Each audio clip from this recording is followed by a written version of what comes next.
Hi, I'm Grandpa Gary, and I just got here. And today I'm going to fly my Ultra Stick from E-flite. I do actually love flying this airplane. We got a little bit of a breeze, and because of this flying profile, the stick, I think it should handle the wind okay. I was planning on flying again after the last flight, and as soon as I got home, I started feeling sick. And I'm just starting to feel a little better. So a week later, I'm trying to get another video or two recorded, and I appreciate your guys' patience. Let's get this thing in the air and see how it does.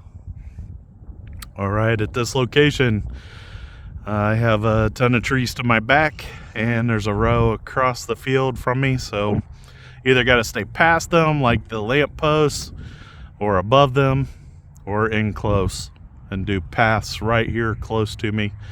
Let's get this thing in the air and see how it does.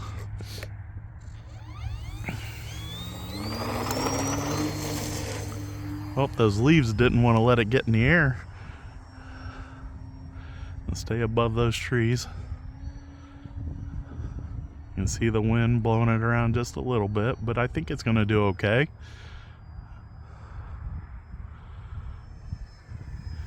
When it touches down, the leaves and the grass should help it slow down pretty fast.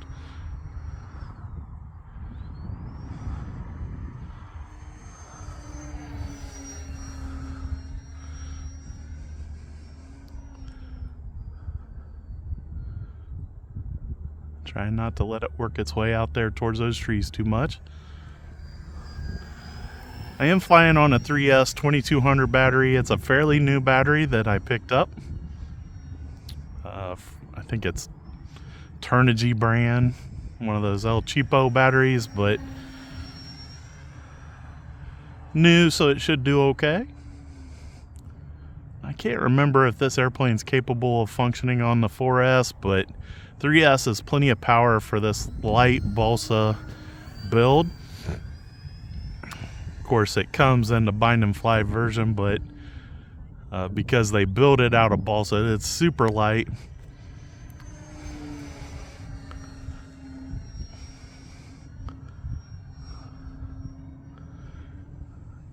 And see, because of the way the wings are built, it's able to fly inverted really easily. I do have it on high rate, so it is a little bit snappy right now. Let's go to low rates. Slow down the reaction to the stick here just a little bit. See if I can smooth out some of my rolls and banks. Using a little rudder to help in those turns.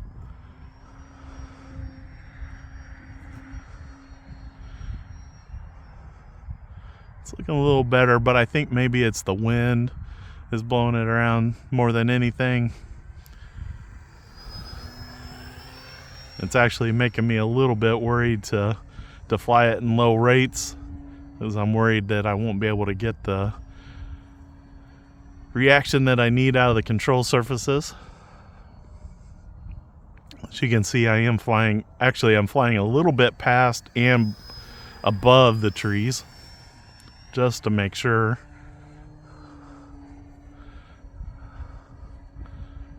So I'm outside of them, and I'm trying to stay above the tops of them.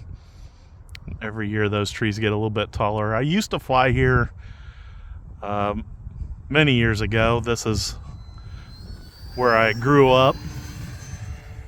This is a ballpark in my hometown, and I was gonna fly in Marysville at the church, and I got there and they were still having some type of function. I don't know if they were having a carry-in or what, but they were all still there, so I was like, all right, I gotta go get my mom, so I'll just fly at the park near her house. I would fly at the park in Marysville, but they got it chained up again for the season. So I am working my way out there just a little bit. You can see the tail going away from me just a little bit because of the wind. It's actually coming across the runway just a little bit.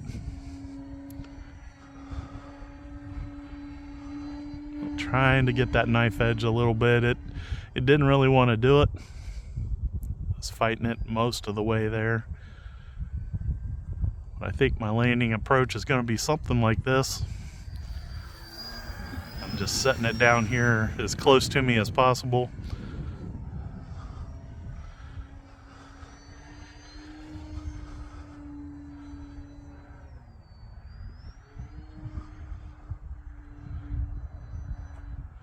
You can see that sun. It's crazy to say late in the day, but it's like, I don't know, 3 o'clock, and we're losing all of our sunlight by about 5:30 now.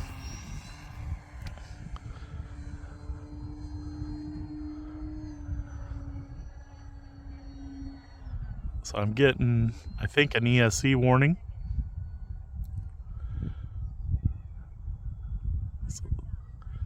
We'll ease it in here. Maybe it was just telling me the timer start and stop, but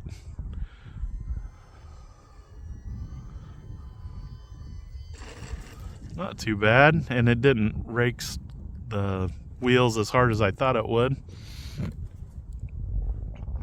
So I had 10 seconds left on my timer, and I don't think it'll tell me how much voltage is left. Actually, it is saying, like, I think it says 40%. So pretty close, but I am a little bit farther away than I wanted to be. So let's take it back up around one more time and try to bring it in for a landing here closer to me, because I don't know that I can taxi it back. A little smoother takeoff there. You hear the countdown for the timer. Keeping my throttle up as I work downwind. There we go, slowing the throttle off as I turn back into the wind. There we go, letting it come in. Almost zero throttle now. And I'll take that, it's right here in front of me. So pretty good flight in this little bit of wind we got here today with the E-flite Ultra Stick. Flying on 3S 2200. This airplane is a really good size, and even if you got a really small vehicle, just one bolt to take out to take the wing off. So this thing definitely can go on the back seat of your vehicle, no matter what size vehicle you're driving. And I'm flying it, I think 4-channel, throttle, aileron, elevator, and rudder. You can add servos for flaps, but I haven't done that. So yeah, this one is really good, acceptable for cost and for experience with balsa. I actually really love this airplane. If you guys are interested in it, of course, I'll have it linked in the description box. And as always, I appreciate your guys' support here on the channel. I love the comments. And until next time, I'm Grandpa Gary, and I just got here.